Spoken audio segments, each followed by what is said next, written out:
Here we have an example on phase transition. A 74.0 gram ice cube of ice at -12 degrees Celsius is placed on a 10.5 kilograms block of copper at 23 degrees Celsius, and the entire system is isolated from its surroundings. After a few minutes, the ice has melted and the temperature of the system has reached equilibrium. Calculate the final temperature of the system.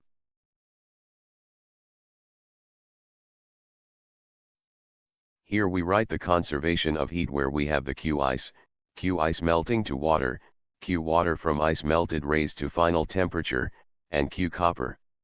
We calculate each heat equation. First for Q ice, which is being raised from the initial temperature of -12 degrees to 0 degrees where the ice will melt.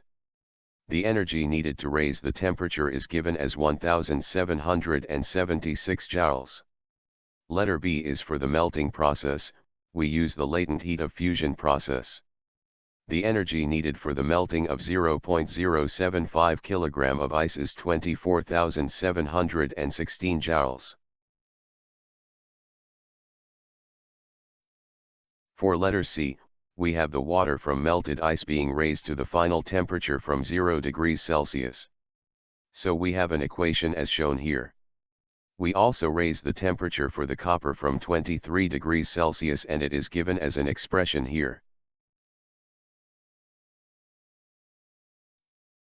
We then substitute the values obtained from A to D to the conservation of energy.